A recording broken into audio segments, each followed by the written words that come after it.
Good evening and hello everybody. कल हम लोगों ने बातचीत की थी एग्रीकल्चर लॉ के ऊपर, जो भी प्रोविज़न है और होने वाले प्रोटेस्ट के बारे में। उसमें एक छोटा सा टॉपिक था मिनिमम सपोर्ट प्राइस या न्यूनतम समर्थन मूल्य। आज उसी टॉपिक को हम एक्सटेंड कर रहे हैं कि मिनिमम सपोर्ट प्राइस के बारे में थोड़ी सी चर्चा करेंगे, अर्थात इसकी एज डिबेट क्या चल रहा है, प्रेजेंट स्टेटस क्या है, ठीक है, और गवर्नमेंट का क्या प्रोसीजर रहा है, ठीक है, कुछ इसमें जो प्रॉब्लम आई है और इसमें जो रिफॉर्म के लिए अमेंडमेंट हुआ है, ठीक है, और इसमें एक सजेशंस क्या क्या हो सकते हैं। कहने का मतलब है कि ये जो एमएसपी है, मिनिमम सपोर्ट प्राइस, इसके बारे में हम लोग बातचीत करेंगे। प्रोविजन के ऊपर आज जो फोकस रहेगा, फिर इसका क्या इंपॉर्टेंस रहा है इकॉनमी में, फिर इसका क्या इम्पैक्ट रहा है, ठीक है, और जो न्यू एग्रीकल्चर लॉ बने हैं उससे क्या प्रॉब्लम आ रही है। कल हम लोगों ने थोड़ी सी बात की थी, जो प्रोटेस्ट हो रहे हैं उनके पीछे क्या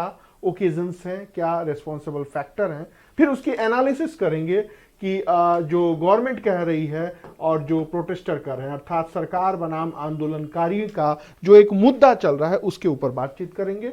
और फिर लास्ट में आएंगे कंक्लूजन के ऊपर कि क्या होना चाहिए, अर्थात आपका व्यू क्या होना चाहिए। ध्यान से देखिएगा। तो जब पीटी की बात करेंगे तो इसमें से जो फैक्ट होगा जिसको हम अंडरलाइन करते जाएंगे वो प्री के लेवल पर होगा। ये सारे क्वेश्चन आपके मेंस के लेवल पर जाएंगे जो 250 वर्ड से 350 वर्ड्स के बीच में होंगे। और जहां पर कंक्लूजन की बात होगी या प्रोटेस्टर और गवर्नमेंट के बीच की बात होगी, वो आपके एक तरह से इंटरव्यू के लेवल पर होंगे। तो सारी चीजें यही हैं। पहले हम इस चीज को पढ़ते हैं कि एमएसपी क्या है, ये कब आया, इसका क्या इम्पैक्ट पड़ा, गवर्नमेंट की क्या पॉलिसी रही है और अभी क्या चेंज हुआ है, और फिर जो प्रोटेस्ट हो रहा है उसके क्या व्यूज हैं, गवर्नमेंट के क्या व्यूज हैं, उनका एनालिटिकल व्यू, और फिर उसके बाद उसमें कंक्लूजन। अब बात करते हैं एमएसपी की। एमएसपी का मतलब होता है, जैसे कल भी हम लोगों ने चर्चा की थी, मिनिमम सपोर्ट प्राइस। इस कहानी की शुरुआत होती है नेहरू जी के बाद। जैसे नेहरू जी का देहांत 1964 में हो चुका था, शास्त्री जी प्रधानमंत्री बने थे। कल हम लोगों ने बात की थी, उस समय बाढ़, सूखा, अकाल की स्थिति आ गई थी। शास्त्री जी प्रधानमंत्री बने तो उसी समय पाकिस्तान ने अटैक कर दिया। हमने पाकिस्तान से लड़ाई भी लड़ी, जय जवान जय किसान का नारा भी दिया। स्थिति थोड़ी सी बदलती गई। इसी समय जो फूड क्राइसिस हुई और जो खाने के लाले पड़े, हमने अमेरिका से अनाज मांगा तो अमेरिका ने सुअर खाने वाले अनाजों को हमारे यहाँ भेजा। बड़ी भयानक बेइज्जती हुई। फिर उसके बाद से एक मैक्सिको के साइंटिस्ट थे जिन्होंने कुछ जेनेटिकली मॉडिफाइड सीड्स उगाया और कहा कि आप लोग इसे ले जाइए अपने अपने देशों में उगाइए और इससे प्रोडक्शन बढ़ेगा। प्रोडक्शन बढ़ा, थोड़ा और बढ़ा, थोड़ा और बढ़ा। गेहूं के प्रोडक्शन में बहुत ज्यादा चेंज दिखा। तो इसी में किसी ने कहा कि now India is surviving the condition of green revolution, या भारत हरित क्रांति के दौर से गुजर रहा है। बट इस हरित क्रांति ऑपरेशन को जन्म देने के लिए कई सारे फैक्टर बनाए गए, कई सारे ऑर्गेनाइजेशन बनाए गए। उसी में एक एफसीआई बनाया गया, फिर उसी में एक सीएसीपी बना, और फिर सीएसीपी ने कहा कि भाई किसान या भारत के किसानों, तुम किसी भी तरह का अपने जमीन पर फसल उगाओ, हम खरीदेंगे आपकी फसल। तो ये फूड कॉरपोरेशन एक तरह से अनाजों को खरीदने के लिए, स्टोर करने के लिए, डिस्ट्रीब्यूट करने के लिए, लोगों के बीच में अनाज को बांटने के लिए, commission of cost of agriculture and price, ये एक ऑर्गेनाइजेशन था। जैसे आपके फसल हुई तो इसका कॉस्ट कितना है ये डिसाइड करने की रिस्पॉन्सिबिलिटी सीएसीपी के पास थी। और सीएसीपी 23 प्रकार के क्रॉप्स को अनाउंस करता है कि भाई गेहूं का रेट 1800 रुपए से क्विंटल कम नहीं होगा। हमने उसी चीज को यहां एक्सप्लेन किया है, क्या कि 70s के टाइम पीरियड में जो फूड क्राइसिस हुई, इस चैलेंज को शॉर्ट आउट करने के लिए सीएसीपी का प्रोविजन किया गया। और सीएसीपी 1965 पीटी का फैक्ट जब बना तो 23 टाइप्स के क्रॉप्स को एक परचेज करने के लिए एमएसपी अनाउंस किया। 23 टाइप के जो क्रॉप्स होते हैं उसमें 14 टाइप के रबी, 7 टाइप के खरीफ होते हैं, और इसके अलावा गन्ना और जूट भी होता है, उनके लिए एक एफआरपी अलग होता है। तो ये एक एमएसपी बनने की पूरी कहानी है। इसमें आता है फूड क्राइसिस, इसमें आता है ग्रीन रिवॉल्यूशन, इसमें आता है परचेज फूड प्रोडक्ट्स इसमें आता है सोशल सिक्योरिटी मतलब किसानों की सामाजिक सुरक्षा, और इसमें आता है जय जवान जय किसान का वो नारा। यही वो दौर था, यही वो समय था जब शास्त्री जी ने ये नारा दिया, और काफ़ी हद तक अगले कुछ सालों में हम लोगों ने इसी एमएसपी के बदौलत क्या किया और क्या अचीवमेंट किए। अब आइए इसको आगे समझते हैं। अब आते हैं एमएसपी का अनाउंसमेंट कैसे होता है या एमएसपी की घोषणा कैसे होती है। एमएसपी का जो अनाउंसमेंट है वो A1 C2, ये थोड़ा टेक्निकल है, इसको ना भी जानेंगे तो काम चलेगा। जैसे हर चीज को काउंट किया जाता है ना कि इतने एमबी का फाइल है या इतना गीगाबाइट का डाटा है, तो थोड़ा बहुत है, बस ये मैंने टेक्निकल एक यूज किया। यहां नीचे आइए, एमएसपी का जो अनाउंसमेंट है वो कॉस्ट, वो प्राइस, वो मार्केट की एक तरह से प्राइस, मार्केट का इंडिकेटर देख के, डिमांड और सप्लाई देख के, जनरल प्राइस को देख के, इंटरनेशनल मार्केट का सिचुएशंस को देख करके अनाउंस किया जा सकता है। कुल मिला करके एमएसपी का अनाउंसमेंट के लिए बहुत सारे फैक्टर हैं। ये सिर्फ आपको मैंने समझाने के लिए लिखा है। अब कुछ अन्य और भी प्रोविजन है, वो क्या है उनकी चर्चा करते हैं। एमएसपी के अलावा सरकार कई राज्यों में अलग अलग व्यवस्थाओं के तहत फूड प्रोडक्ट को खरीदती है। मिनिमम सपोर्ट प्राइस तो है ही, अन्य और भी जो प्रोसेस हैं थोड़ा सा उनकी चर्चा करते हैं। एक है पीएसएस, प्राइस सपोर्ट स्कीम्स, ठीक है। अब ये पीएसएस क्या होता है, तो जो भी एग्रीकल्चर प्रोडक्ट है, विशेषकर फल फूल और बागवानी, इनको हम लोग कहते हैं हॉर्टिकल्चर, उनके लिए एमएसपी नहीं है, तो उनके लिए एमआईएस, मार्केट इंटरवेंशन स्कीम्स चलता है। ध्यान रखिएगा, ये एमएसपी के अलावा पहला है पीसीएस, माफ करें पीएसएस, दूसरा है एमआईएस। इसके बाद आप अगले वाले पर ध्यान दीजिए। दूसरे के बाद जो है, अब जो अन्य कमर्शियल क्रॉप में आते हैं वो है टी, कॉफी एंड टोबैको।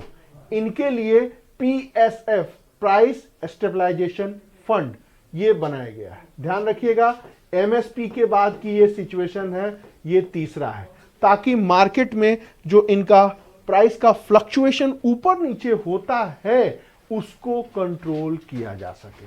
फिर एक है पीडीएस। पीडीएस का मतलब क्या होता है भाई, पब्लिक डिस्ट्रीब्यूशन सिस्टम, सरकारी गल्ले की दुकान, चीनी मिट्टी तेल की दुकान, भूखे नंगों की दुकान ऐसे कहते हैं, खैराती दुकान, पता नहीं क्या क्या।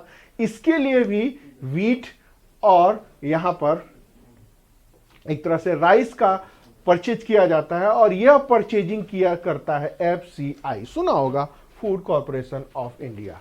ठीक इसके अलावा फार्मर्स को उनके प्रोडक्ट का एक तरह से कहिए बेनिफिट दिलाने के लिए कुछ साल पहले पीएम आशा या प्रधानमंत्री अन्नदाता आय संरक्षण योजना, ये नाम याद रखिएगा, ये भी संचालित हो रहा है। कहने का मतलब है कि अकेले एमएसपी नहीं है, एमएसपी के अलावा एफसीआई भी खरीद करता है, दूसरा यहां पर पीएसएफ भी है, और दो की चर्चा हम लोगों ने और की, और फिर पीएम आशा। इन सब का एम क्या है, इनके पीछे पर्पस क्या है, तो एक ही पर्पस है, क्या किसानों के प्रोडक्ट को खरीदना, ठीक है, मार्केट को एस्टेब्लिश करना, फूड क्राइसिस को से कंट्रोल आउट करना, और भी कई अन्य और चीजों की बातें जिनकी चर्चा हम अभी आगे कर रहे हैं। अब बात करते हैं ये एमएसपी का मेन एम क्या है, पर्पस क्या। ध्यान दीजिएगा, जैसे कि हमने आपको बताया था 1960s के बाद से जो फूड क्राइसिस आई, जो एक जय जवान जय किसान का नारा लगा। हिंदी फिल्मों में आपने देखा हो कि अक्सर जब बारिश होती है तो गांव में लोग बरसो रे मेघा मेघा, बरसो रे मेघा मेघा होता था। जानते हैं क्यों? क्योंकि जब बारिश होती थी, बारिश नहीं होती थी, लोग खुश होते थे, फसल अच्छी होगी, उसके बाद पेट भर खाना मिलेगा, फिर उसके बाद हमारी इनकम अच्छी होगी तो खुशियां आएंगी। इसलिए त्योहारों का और बारिश का बहुत बड़ा कॉन्सेप्ट है। आज तो नहीं, लेकिन आप 1980 तक की जितनी भी हिंदी फिल्में बनी हैं, देखिएगा उसमें बारिश को कितना पॉजिटिव वे में लिया है। पहले फेस्टिवल का इतना क्रेज क्यों होता था, हम बच्चे लोग खुश क्यों हो जाते थे, क्यों? क्योंकि फेस्टिवल में नए कपड़े खरीदे जाएंगे, अच्छा खाना बनेगा या फिर अच्छी मिठाइयाँ बनेंगी। आज भी हमारे यहाँ घर में जो कोई गेस्ट आता है तो सबसे पहले हम देखते हैं कि हम बच्चों के लिए क्या लेके आया। तो जो गेस्ट जिस प्रकार का गिफ्ट बच्चों को देता है उतना ही उनके लिए रेस्पेक्ट बनता है। तो आज भी वही सिचुएशन है, उस समय भी यही सिचुएशन थी। हम गेस्ट को सोसाइटी के रूप में ले, तब आप इस चीजों को समझ सकते हैं कि बारिश बारिश नहीं थी। बारिश का मतलब होता है पूरी इकोनॉमी ठीक से चली। जब एग्रीकल्चर सेक्टर बढ़िया होगा तो खुद ब खुद इंडस्ट्री सेक्टर पुशअप होगा, जब इंडस्ट्रियल सेटअप पुशअप होगा तो सर्विस सेक्टर भी ग्रो करेगा। तो इसलिए पूरा का पूरा इकोनॉमी बारिश पर निर्भर था, या ये कहिए पूरी इकोनॉमी एक तरह से मॉनसून के ऊपर डिपेंड था। तो अब जब एमएसपी इंप्लीमेंट हुआ तो एग्रीकल्चर प्रोडक्ट बढ़ा, हम पेट भर खाने लगे, हम आत्मनिर्भर हो गए। सेकंड पॉइंट आइए कि फार्मर्स को एक फिक्स इनकम होने लगी, बिल्कुल हुई। फिर एक तरह से फूड प्रोडक्शन में हम दूसरों के आगे हाथ नहीं फैलाए। जिस अमेरिका ने हमें सुअर खाने के लिए अनाज, सुअर खाने वाले अनाज भेजे थे, आज हमारे पास इतना बफर स्टॉक पड़ा है ना कि हम पूरे वर्ल्ड को खाना खिला सकते हैं, इतना हमारे पास पड़ा हुआ है। तो उस सिचुएशन, उस समय की सिचुएशन को देखिए और आज की सिचुएशन को देखिए। सही मायनों में आपको पता है इंडिया में किसी चीज की कमी नहीं है।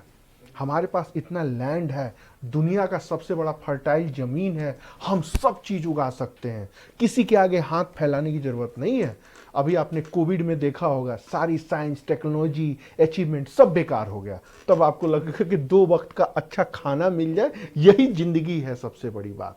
तो ऐसा नहीं है, उस समय क्राइसिस जरूर हो गई थी, लेकिन हम एक तरह से फूड सिक्योरिटी में एक तरह से सिक्योर हैं। पॉपुलेशन का एक लंबा एरिया का भरत पोषण खिलाया। आपको पता है 1946 में 40 लाख लोग भूखे सड़क पर मर गए थे, रोटी रोटी करते करते।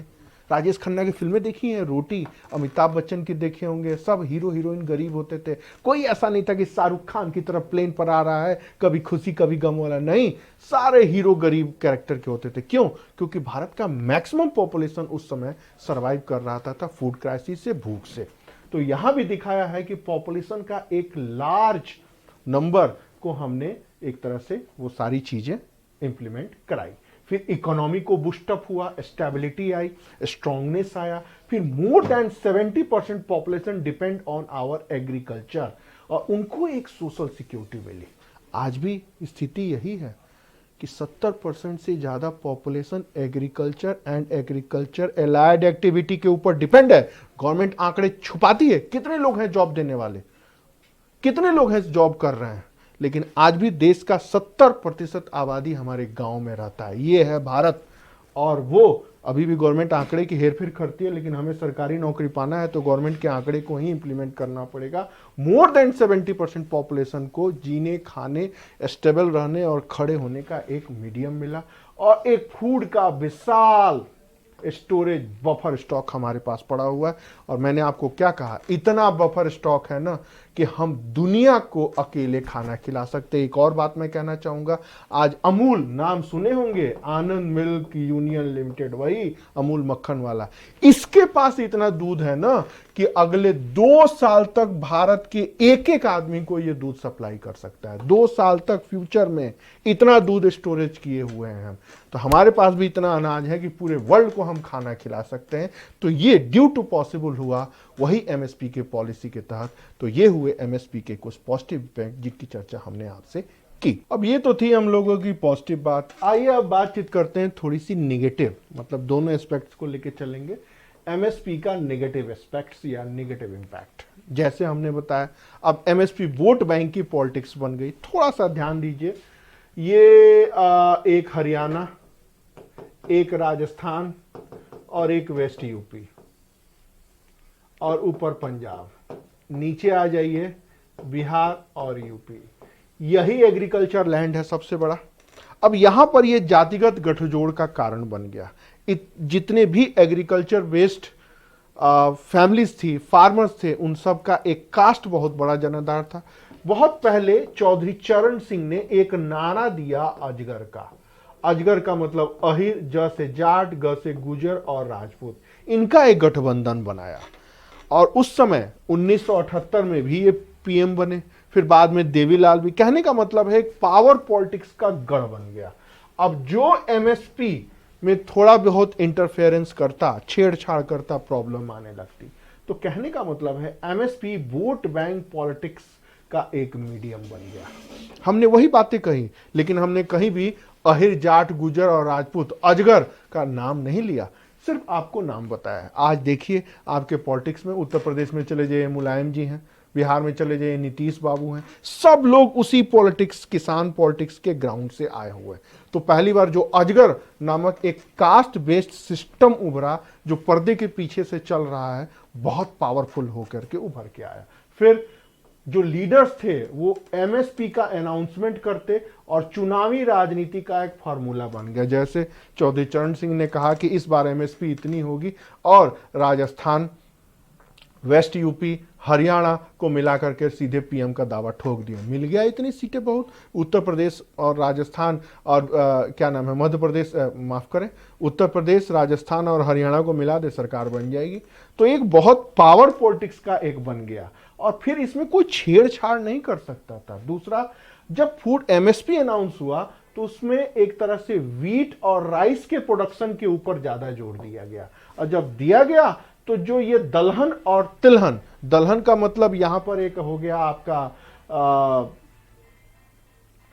पल्सेस, और तिलहन का मतलब हो गया आपका फूड ऑयल, और जो मिलेट्स होते हैं उनका प्रोडक्शन घटने लगा। वक्त गुजरा, ये सारी चीजें लगभग धीरे धीरे होने लगी, और आज स्थिति ये है कि हम दोनों चीजें बाहर वो मंगाते हैं और ये उभर करके आती है। एमएसपी का तीसरा जो इंपैक्ट है कि इसने गवर्नमेंट के परचेजिंग कैपेसिटी को बहुत ज्यादा इफेक्टेड किया। अब हर बार बोनस अनाउंस होता, 50 रुपए, 100 रुपए, अब सरकार बाध्य हो गई, ठीक है, सरकार बाउंडेड हो गई, उसको खरीदना ही पड़ता है। अब इसमें कोई छेड़छाड़ नहीं कर सकता था, हिम्मत नहीं थी कि कोई एमएसपी में छूटे, सरकार ही पलट जाएगी। देखिए उत्तर प्रदेश में पिछली बार हुआ बागपत में कि गन्ने को इतना मिलेगा, ये मिलेगा, एकदम वोट बैंक इधर से उधर। आज जो टिकैत साहब दिख रहे हैं, इनके भी पिताजी थे महेंद्र सिंह टिकैत, या इस तरह के जो तमाम लीडर थे जो उभर करके आए, तो इस तरह की चीजें थे जो उभर करके आया। तो एमएसपी ने एक तरह से पूरा फूड साइकिल को इफेक्टेड किया, और इस तरह से गन्ना खूब ज्यादा आया, क्योंकि गन्ना एक कमर्शियल क्रॉप था, कम समय में उपलब्ध हो जाता था और खूब बना। बाकी सारे जो फूड साइकिल है, अन्य चीजें वो धीरे धीरे गिरती गई, और आज इसी गन्ने का क्या परिणाम हुआ है हम आपको आगे डिस्कस करेंगे। उसके बाद क्या है कि ये फूड प्रोडक्शन जो साइकिल है वो डिसबैलेंस हो गया। आज एमएसपी के चलते 280 लाख टन, ध्यान रखिएगा, बफर स्टॉक हमारे गोदाम में पड़ा हुआ है, जो पूरी दुनिया को खिलाने के लिए पर्याप्त है। वहीं पर ईयर 1 लाख करोड़, जैसे पर ये आंकड़े देखते रहिए, 1 लाख करोड़ रुपए का पल्सेस, दालें और फूड ऑयल हमें बाहर से इंपोर्ट करना पड़ रहा है। इसकी भी कमी नहीं है, हम चाहते तो दाल भी उगा सकते थे, हम चाहते तो सरसों तेल या फूड ऑयल भी उगा सकते थे, लेकिन हमने उस पर ध्यान नहीं दिया। कारण, क्योंकि चावल और गेहूं से और गन्ना से नगद फसल मिलने लगे। उसका एक क्या परिणाम हुआ, ध्यान रखिएगा। ये आंकड़े बहुत कुछ कहते हैं। स्थिति को बताने के लिए 28 लाख मतलब 280 लाख टन बफर स्टॉक पड़ा है। क्या ये सिर्फ चावल है, और फिर यहां पर 1 लाख करोड़ रुपए का बाहर से मंगाया जाता है दाल और तेल। कितना अंतर विरोध है। ये एमएसपी का सबसे बड़ा एक नेगेटिव पॉइंट है जो आपको अभी तक चर्चे में नहीं सुना होगा, लेकिन ये गवर्नमेंट से कुछ एनालिटिकल रिपोर्ट हैं जिनके बारे में आपको जानना है। अब नेक्स्ट पॉइंट पर ध्यान दीजिए। अभी हम लोगों ने बातचीत की चावल का इतना बफर स्टॉक पड़ा है और 1 लाख करोड़ रुपए का दाल और फूड ऑयल और पल्सेस हम बाहर से मंगाते हैं। अगले पॉइंट पर आइए, क्या है कि एमएसपी से जो डोमेस्टिक पॉलिटिक्स है या घरेलू पॉलिटिक्स है वो इतनी उलझी कि इंटरनेशनल मार्केट में क्या चेंज आ रहा है, क्या फ्लक्चुएशन आ रहा है, और इंडियन एग्रीकल्चर मार्केट को कैसे उसके साथ बैलेंस बनाना है, इससे हमेशा हम लोग अलग रहे। और क्या परिणाम पड़ा, जैसे फॉर एग्जांपल इंटरनेशनल मार्केट में चीनी की कीमत, ध्यान रखिएगा, 22 रुपए है और अभी हमारे यहां चीनी की कीमत 50 रुपए। एक और उदाहरण दे, गेहूं की कीमत इंटरनेशनल मार्केट में 10 रुपए किलो है और भारत में 30 रुपए किलो जा रहा है। ये डिसबैलेंस क्यों हुआ? क्योंकि अब हम मार्केट के फ्लक्चुएशन से खुद को कोऑर्डिनेट नहीं कर पाए। आज जमाना आईफोन का या टच स्क्रीन का है और आज स्क्रीन वाला ये वाला फोन लेकर के चलेंगे, हेलो, तो क्या हम सरवाइव कर पाएंगे? आप खुद बताइए। जमाना जीटीवी या एनडीटीवी का है तो आप देखेंगे क्या, मिले सुर मेरा तुम्हारा तो सुर बने हमारा, movie on demand, song on demand, तो आप क्या, ये है विविध भारती, सुनेंगे क्या? तो नहीं सुनेंगे ना। तो हम उसमें पिछड़ते गए और आज इसी पिछड़ेपन का कारण आपके सामने है। मैंने ये दो घरेलू आंकड़े को बताया कि कहाँ 22 रुपए किलो चीनी है, कहाँ हमारे यहाँ 50 रुपए है, कहाँ 10 रुपए किलो आटा है और कहाँ भारत में खुदरा मूल्य 30 रुपए का आटा है। तो ये डिसबैलेंस क्यों हुआ? ये डिसबैलेंस एमएसपी का एक नेगेटिव प्रोडक्ट है। एक डिसबैलेंस एमएसपी का एक नेगेटिव इम्पैक्ट माना जा सकता है। आगे आइए, इसी के साथ जो अगला पॉइंट है वो यही है कि एमएसपी से गवर्नमेंट परचेजिंग अट्रैक्शन बढ़ा और इतना बढ़ा कि एग्रीकल्चर ग्रोथ रेट धीरे धीरे कम होने लगा और एग्रीकल्चर की कॉस्ट बढ़ने लगी। और इस एग्रीकल्चर की कॉस्ट को बैलेंस करने के लिए सरकारें आईं, उन्होंने ऋण माफी किया, योजनाएं की, जो कर्ज खूब बांटा, लेकिन कभी भी एमएसपी से जो एक ये डिसबैलेंस बना उसको दूर करने का प्रयास नहीं किया। कहने का मतलब है कि पूरी एग्रीकल्चर पॉलिसी खराब हो रही थी, उसको चलाया जा रहा है। अगर कोई कंपनी है घाटे में चल रही है तो उसके घाटे को दूर करने का, डेफिसिट को दूर करने का प्रयास नहीं किया गया, उसको सरकार अपने जेब से पैसा लेके चल रही है। एक और उदाहरण लिख लिए, ये सारे बैंक, नीरव मोदी टाइप के लोग बैंक से लूट के लेके भाग रहे हैं, तो सरकार ने लूटने की प्रोसेस को बंद नहीं किया, जितना लूट के भागे अपने जेब से सरकार ने उसको डाल दिया। लेकिन ये सरकार करती क्यों थी, ये आज आपको बताने की जरूरत नहीं है। क्यों? क्योंकि नीरव मोदी अकेले नहीं भागा, देसी भाषा में कहें तो वो अकेले नहीं खाया होगा, वो हमारी जीजा जी को भी खिलाया होगा। जीजा जी कौन? रॉबर्ट वाड्रा। दूसरा, हमारी मासी जी को भी खिलाया होगा, ये कौन? सुषमा स्वराज। तीसरा, हमारे मामा जी को भी खिलाया होगा, ये कौन? अरुण जेटली। ये तीनों लोगों के साथ उसके फोटो आए थे। एयरपोर्ट पे विजय माल्या को कौन नहीं पहचानता, एक रिक्शा वाला भी पहचान जाएगा, फिर भी ये आदमी घर से बाहर निकल जा रहा है। लंदन में है, पकड़ के लेके आइए, आज तक आप पकड़ नहीं पाए। तो सिस्टम में फॉल्ट आया है ना। तो ये फॉल्ट क्यों आया? क्योंकि सिस्टम को जानबूझ के ऐसे ही रखा गया। कहने का मतलब है एमएसपी के इससे प्रॉब्लम आ रही थी, इस प्रॉब्लम को लोग समझ रहे थे, इस प्रॉब्लम को लोग जान रहे थे, लेकिन किसी ने इसमें छेड़छाड़, किसी ने इसमें रिफॉर्म, किसी ने इसमें सुधार करने की जरूरत नहीं समझी। परिणाम क्या हुआ? प्रॉब्लम बढ़ता गया। एक तरह से एग्रीकल्चर ग्रोथ रेट रुका। क्या? पहले से ही 10 किलो अनाज गोदाम में है, अगले साल फिर 10 किलो दे देंगे।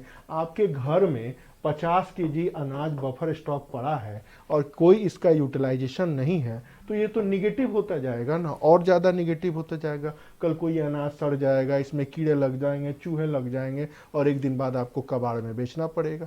तो ये एक तरह से सरदर्द होने लगा, लेकिन फिर भी इसको चलाया रखा गया। फिर एग्रीकल्चर ग्रोथ रेट जब कम होने लगा, उसके बाद से मुफ्त बिजली पानी वाली सब्सिडी जाती रही। क्यों? क्योंकि पंजाब, हरियाणा और वेस्ट यूपी की पॉलिटिक्स बंद हो जाती। उसमें जहां भी कोई बात हो जाता तुरंत किसान आंदोलन हो जाता, अन्नदाता सड़क पर उतर जाते और हंगामा करने लगते।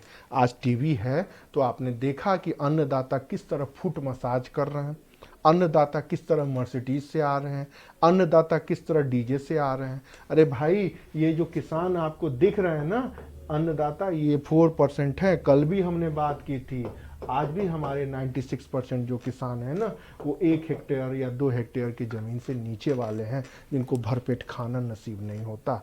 ओरिजिनल अन्नदाता वो हैं। ये तो बस एक तरह से कहिए तो सरकार के विरोधी माहौल में बना करके अपना कैश कर रहे हैं। फिर भी हमें दोनों पक्षों को देखना होगा। तो ये फ्री की बिजली, पानी और सब्सिडी इनको मिलती रही। अब हम लोग दिल्ली में हैं, बिजली गिरती है तुरंत है, जहाँ निकलते हैं ऑफ करते हैं, क्यों? हमें पैसा देना होता है। इन्हें तो सब कुछ फ्री में मिल रहा है। पता लगा बिजली फ्री में मिला और पूरे फार्म हाउस में एसी लगा हुआ है। अभी योजना माफ करें, नीति कमीशन की रिपोर्ट आई थी तो निकला था कि फ्री बिजली और पानी का कितना ज़्यादा मिसयूज हुआ। लेकिन सरकारें तभी तो चलती हैं, तभी तो किसान नेता कहे जाते हैं। नहीं तो हम और आप कौन जाएगा सड़कों पर? ये जो सड़कों पर लोग लड़ रहे हैं, दिख रहे हैं, ये वही 4% वाले लोग हैं जिनका अब इतने दिनों से मुफ्त में जो चीज़ें मिल रही थी उनके ऊपर अटैक।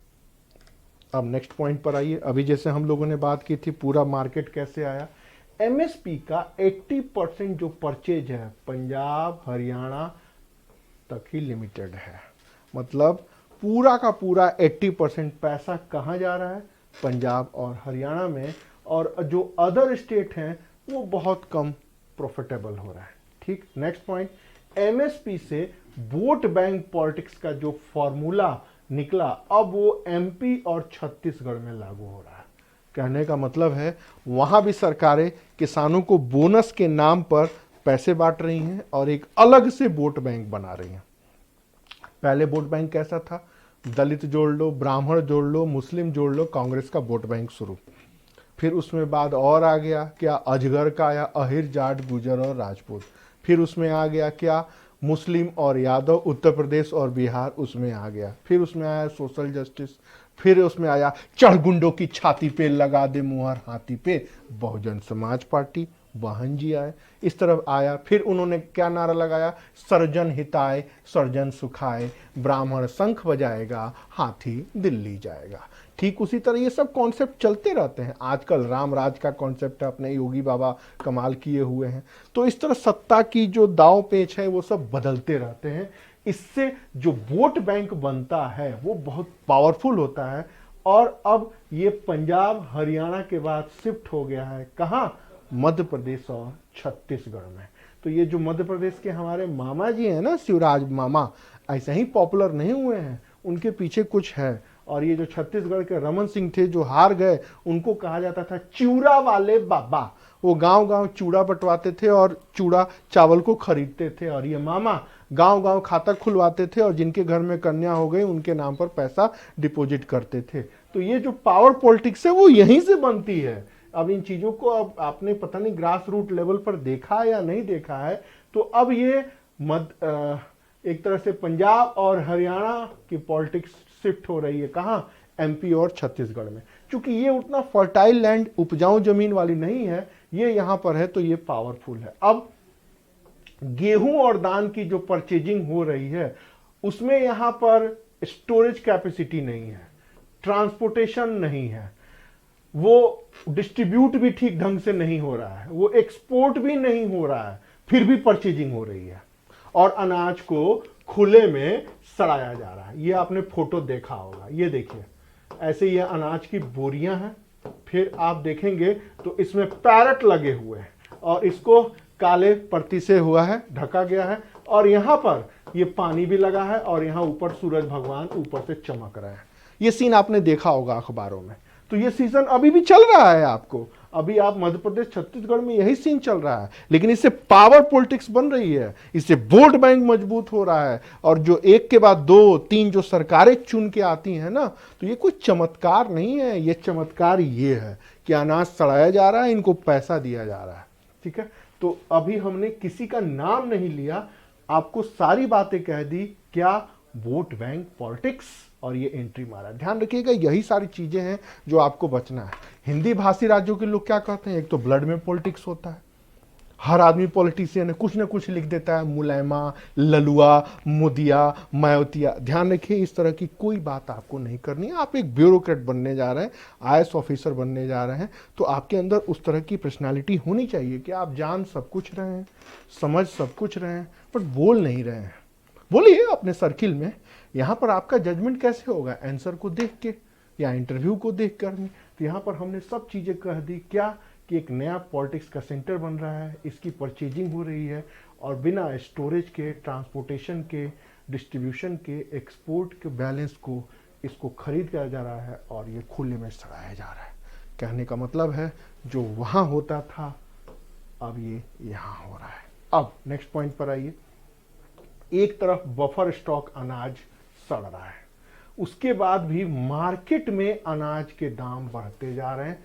जो सबसे डेंजर है वो देखिए, किसान फसल उगा रहे हैं, सरकारें खरीद रही हैं, स्टोर में बंद कर दे रहे हैं, मार्केट में क्राइसिस हो रहा है, गेहूं के रेट बढ़ रहे हैं और गेहूं के रेट बढ़ते बढ़ते कैसे बढ़ रहे हैं इसकी कहानी मैं आपको थोड़ा सा बताता हूं। मुझे आज भी याद है, इलाहाबाद में मैं अपने हॉस्टल का मेस इंचार्ज था और उस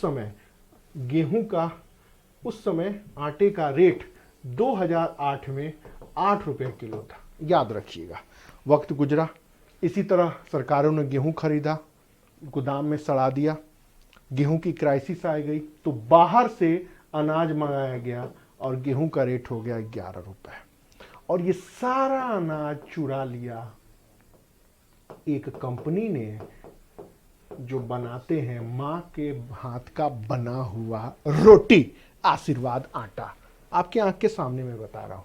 अब यह गेहूं का रेट 11 हुआ और इसी तरह आज बढ़ते बढ़ते 30 रुपए हो गया है जब अनाज सड़ रहा है। ये क्यों हुआ?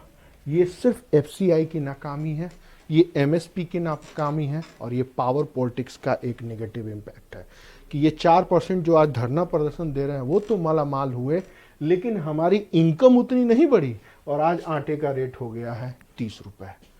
तो ये एक गवर्नमेंट ही खुद करप्शन को प्रमोट कर रही थी और इसके बदले में कृषि मंत्री को मिलता था आराम से। इसके पहले की जो पार्टियां थी आंख बंद करके बैठी रही हैं, उनको कोई फर्क नहीं पड़ा, थोड़ा तुम कमाओ थोड़ा हम कमाएं। याद करिए, हर गर्मी के मौसम में प्याज का रेट बढ़ता था, फायदा किसका होता था? Sharad Pawar and company. हर चीनी का रेट बढ़ता था, किसको मिलता था? सारे मिल मालिकों को। और हर तरह से आलू का ये सब रेट बढ़ता था, कौन कमाता था? यही आपके क्या नाम है, पंजाब के अकाली दल वाले। बड़े बड़े स्टोरेज थे, इन्होंने एफसीआई के गोदाम तक नहीं बनने दिए। तो ये एक सत्ता में घुसपैठ करके, घूस खा के, रिश्वत लेके गवर्नमेंट के पॉलिसी को हाईजैक किए हुए थे। वो सारी चीजें हमने आपको बताई बिना किसी का नाम लिए हुए। देखिए कितने आसान शब्दों में बताया है कि एक तरफ बफर स्टॉक सड़ रहा है, मार्केट में फूड प्रोडक्ट बढ़ते जा रहे हैं और देश के उपभोक्ता मतलब हम और आप, हमारे जेब के ऊपर मतलब महंगाई का असर पड़ रहा है। लेकिन वो 4% को तो मिल रहा है, बाकी सारे एमएसपी से किसान बाहर हैं। एक आर्टिफिशियल क्राइसिस आ रही है, दाम बढ़ते जा रहा है और इसका पूरा फायदा मीडिएटर, कौन मीडिएटर? वही शरद पवार एंड गैंग, वही अकाली दल, वही बिहार के लोग, वही उत्तर प्रदेश के लोग पूरा प्रॉफिटेबल हो रहा है। तो आपको ध्यान देना होगा, क्या ध्यान देना होगा कि मैंने जैसे फिर बताया कि हिंदी बेल्ट के लोग अक्सर पॉलिटिकल पार्टी का, लीडर्स का नाम ले लेते हैं। आपको किसी का नाम नहीं लेना, बस आपको इतना जानना है कि आर्टिफिशियल क्राइसिस के आने के बाद उसका सारा बेनिफिट मीडिएटर्स उठा लेते थे और बफर स्टॉक होने के बाद से भी हर खाद्य पदार्थों का दाम बढ़ते गया, बढ़ते गया। अब मार्केटिंग तो खाना बाजारी बढ़ी, काला बाजारी। अब देखिए क्या हुआ, एमएसपी ने लंबे समय तक जो छोटे फार्मर्स हैं, ये 80% है, वो बाहर है। इसलिए देखिएगा आंदोलन में पूरे भारत के लोग नहीं है, पूरा यूपी बिहार सोया हुआ। वो यूपी, वो बिहार जहां चौराहे पे पॉलिटिक्स डील हो जाती है। लोग चाय पीते हुए बात करते हैं कि अभी मोदिया क्या कर रहा होगा, ऐसे बात करते हैं। जहां के ब्लड में पॉलिटिक्स है वो एकदम निश्चिंत है। इनफैक्ट कि डोनाल्ड ट्रंप के बारे में लोग बात करते हैं कि ट्रंप वो आएगा कि बिडेनवा जाएगा, ऐसे बोलते हैं हमारे उत्तर प्रदेश में। ठीक है, मैंने थोड़ा सा आपको लोकल लैंग्वेज में बताया। तो वो लोग एकदम बाहर हैं इसके पास, उनके पास अपने क्रॉप्स को बेचने का कोई नेटवर्क नहीं है और ना उनके पास मंडी तक पहुंचने का है। अभी कुछ दिन पहले गवर्नमेंट ने ई नाम लेकर के एक बनाया जिसमें आप रजिस्ट्रेशन कर सकते हैं, किसान रेल चलाया जिसमें प्रोडक्ट बनेंगे। अभी तक इस देश के 80% किसानों को कोई भी सरकार का प्लान का प्रॉफिट नहीं मिला। आज भी गांव में जाके देखिए तो वही बैल से किसान हमारे खेत जोत रहे हैं, जिससे 6ठी शताब्दी ईसा पूर्व सिंधु घाटी सभ्यता में जो किस खेती की जाती थी, मैक्सिमम जगह आपको वही दिखाई देगा। अगला पॉइंट देखिए, इसी के साथ साथ एमएसपी के एक्टिवनेस के चलते ज्यादातर एग्रीकल्चर पॉलिसी सिर्फ परचेजिंग पर सेंट्रलाइज रहा, मतलब किसानों का कितना खरीद किया जाए, इनको प्रिजर्व करने का, डिस्ट्रीब्यूट करने का, और इससे रिलेटेड जितनी भी प्रॉब्लम आई उसके ऊपर कोई ध्यान नहीं दिया गया। एक आंकड़ा बता रहा हूं, आज भी जितना अनाज खरीदा जाता है उसका हर साल इतना खराब हो जाता है। तो ये खराब जो अनाज सड़ जाता है, ये जाता कहाँ है? ये जाता है बनाने वाली कंपनी, जिसका नाम सुने होंगे, एक नाम बताता हूं, उसका नाम है किंगफिशर। इसी को खरीदते हैं ब्रिटानिया, ब्रिटानिया ब्रिटानिया मारी गोल्ड, टिंग टिंग टिंग टिंग, सुना होगा आपने। इसी को खरीदते हैं तमाम तरह के बिस्किट्स बनाने वाली कंपनी गुड डे। इसी को खरीदते हैं कपिला पशु आहार, मुर्गी के दानी बनाने वाले।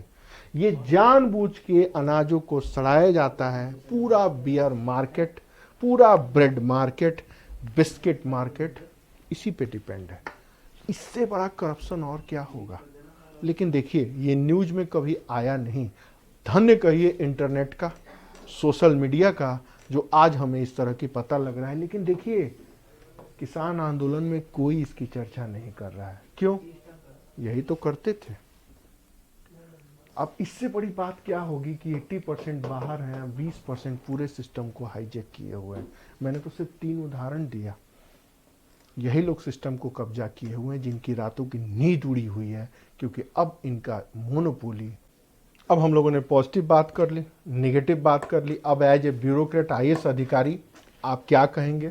हमने आपको समझाने के लिए थोड़ा सा प्रैक्टिकल होकर के एग्जाम्पल दिया। अब आप ब्रिटानिया, मैरीगोल्ड, किंगफिशर को एग्जाम में नहीं लिख सकते। अब आइए हम इसमें कैसे रिफॉर्म करें। तो हम लोगों ने बात की एमएसपी, पीएसएस, एमआईएसएफ, पीएसएफ और पीएम आशा और एफसीआई की परचेजिंग स्कीम लागू हो। एक तरह से अनाउंस किया जाए कि कौन क्या करेगा। अब किसी की रिस्पॉन्सिबिलिटी तय नहीं है, जिसको जो मर्जी आए कर रहा है। दूसरा, एक गवर्नमेंट ने कमेटी बनाई है, अशोक दलवई कमेटी। इस कमेटी का मेन एम है कि फार्मर्स के इनकम को डबल कैसे करना जाए। इन्होंने कुछ रिकमेंडेशन दिया है। अब अशोक दलवई का नाम काटिए और जो अपना नाम है उसके ऊपर लिख दीजिए और एग्जाम में लिखाइए, जैसे ओमकार नाथ समिति के अनुसार। नहीं, ऐसे मत करिएगा, इन्हीं का नाम लीजिएगा, क्योंकि गवर्नमेंट ने इनको एक तरह से नियुक्त किया है कि इस प्रॉब्लम को सॉर्ट आउट करें। इन्होंने क्या कहा है कि इन्होंने कहा है कि गवर्नमेंट की जो परचेजिंग कैपेसिटी है उसको थोड़ा स्ट्रांग बनाया जाए। फिर उसके बाद मार्केट में इंटरफेरेंस किया जाए। गवर्नमेंट की जो परचेजिंग सिस्टम है उसमें डाइवर्सिटी लाया जाए। जैसे इन्होंने क्या कहा है कि 90% फूड प्रोडक्ट सिर्फ पंजाब, हरियाणा और मध्य प्रदेश तक सीमित है। ये सिर्फ यहीं तक ना रहे, इसको अन्य और जगह फैलाया जाए। फिर एमएसपी का 80% सिर्फ पंजाब तक है, इसको भी फैलाया जाए।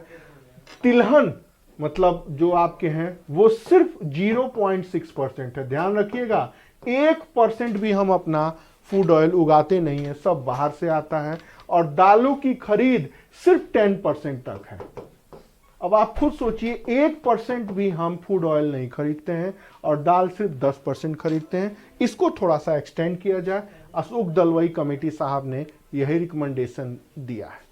अब इसी के बाद एक छोटा सा और टॉपिक आते हैं, क्या कि एग्रीकल्चर सेक्टर का जो प्रॉब्लम है उससे एमएसपी कैसे रिलेटेड है। अब थोड़ा सा ध्यान दीजिए, एग्रीकल्चर सेक्टर की प्रॉब्लम क्या है। एनएसओ की रिपोर्ट आई है, मनमोहन जी के टाइम पर आई है, तो आप आरोप भी नहीं लगा सकते कि मोदिया ने गलत किया या वो किया।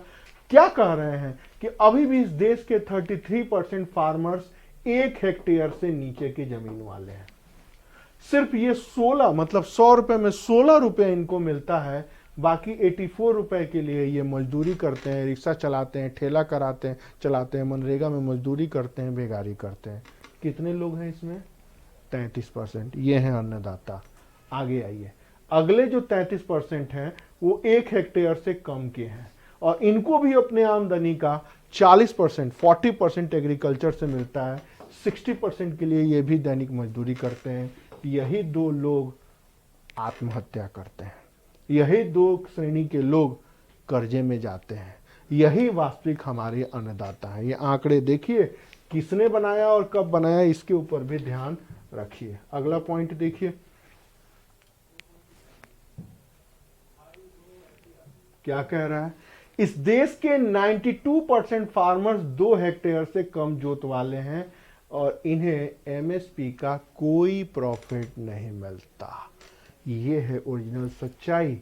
और इनको मिलता भी है तो 1 और 2% के बीच में, अर्थात पूरा का पूरा सेंट्रलाइजेशन कहाँ है, पंजाब, हरियाणा और वेस्ट यूपी। देसी भाषा में कहें तो अजगर। बिहार में जाएं तो भूरा बाल, उत्तर प्रदेश में जाए तो उसी तरह अगड़ी जातियों के पास इन्होंने कब्जा करके ज़मीन को बैठे हैं। और ये ज़मीन ही कब्जा नहीं है, पूरा एग्रीकल्चर पॉलिसी कब्जे में है। और ये होता है हर राज्य में, आप जाएंगे तो सत्ता बदलती है तो सत्ता सिर्फ सत्ता नहीं बदलती, सब लोग अपने अपने आदमियों को फिट कर देते हैं, ऊपर से नीचे तक थाने में अपनी बिरादरी के, जातियों के आदमी।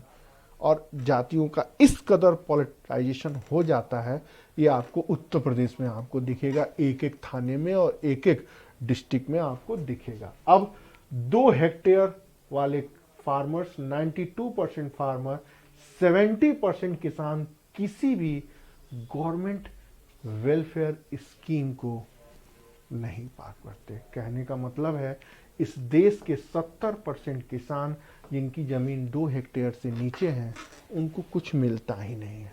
वो आज भी भगवान भरोसे हैं। उसी तरह 2 बैलों की ज़मीनों 2 बैलों से अपनी ज़मीनों को जोतते हैं। अगला पॉइंट और देखिए, इसी से जुड़ा हुआ है, क्या है वो देखिए। इस देश के 4% जो किसान हैं जो 2 हेक्टेयर से के ऊपर हैं, एमएसपी का 80% लाभ उठाते हैं और यही पंजाब, हरियाणा और वेस्ट यूपी है।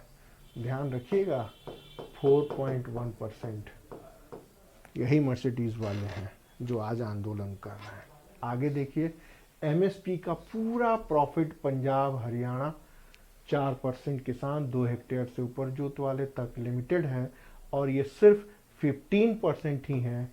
80% ये मीडिएटर है, मतलब ये कोई काम नहीं करते हैं, ये दलाली का काम करते हैं, ये स्टोरेज का काम करते हैं। बेचारा किसान ज़मीन पे उपजाया, उसके अनाज को खरीद लिया, गोदाम में भर लिया, सरकार से सौदेबाजी की और 1 किलो 2 किलो नहीं, क्विंटल के हिसाब से इनकी इनकम बढ़ती है। तो ये आपका एक पूरा का पूरा, इसमें जो 85% हैं वो किसान नहीं है, दे आर मीडिएटर्स। और देश में जो सुसाइड करने वाले वास्तविक जो किसान हैं वो 33% वाले हैं, ये 4% वाले में से नहीं है। अन्नदाता ये है। और ये देश की एग्रीकल्चर एक पॉलिसी आई, क्या नाम है, एग्रीकल्चर एमएसपी की जब रिपोर्ट आई थी तो वो उसमें ये सब डाटा आए थे। एक और डाटा देखिए, एनएसओ क्या कह रहा है।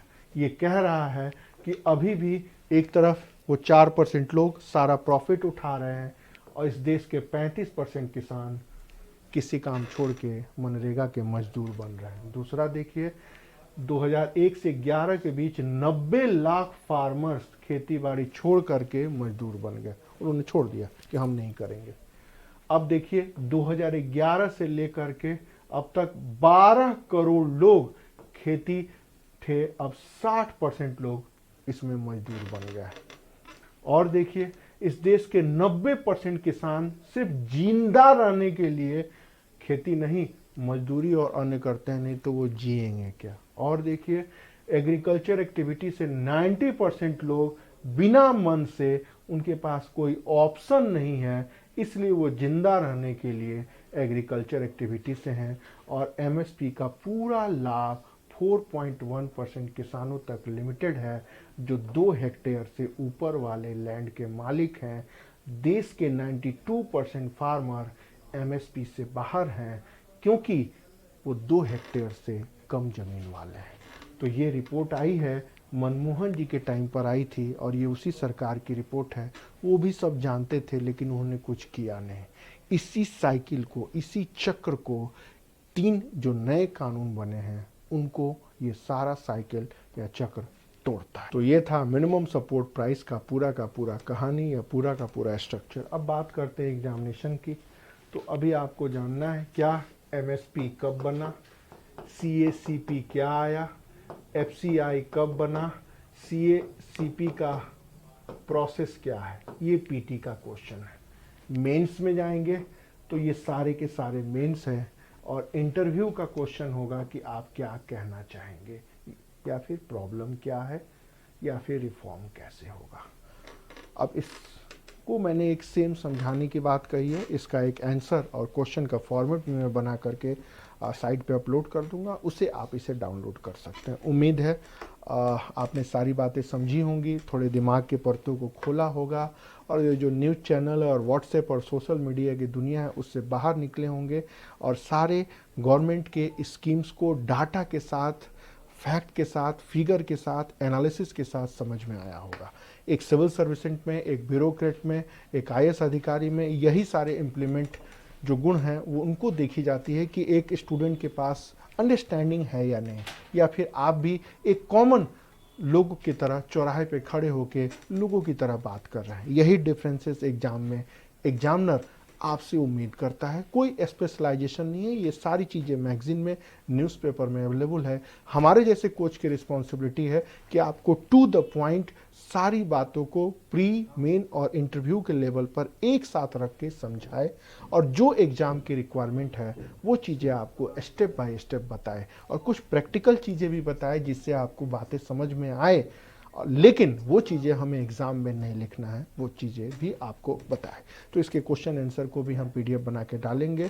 आप अपने विचार या आप अपने कमेंट, आपने इन सारी बातों को, वैसे आप असहमत होने की स्थिति में नहीं है, आपकी कुछ कन्फ्यूजन तो दूर हुई होगी, फिर भी अगर कोई आपके विचार से असहमति होती है या आपके कमेंट हैं तो ज़रूर कमेंट करें। Okay, thank you.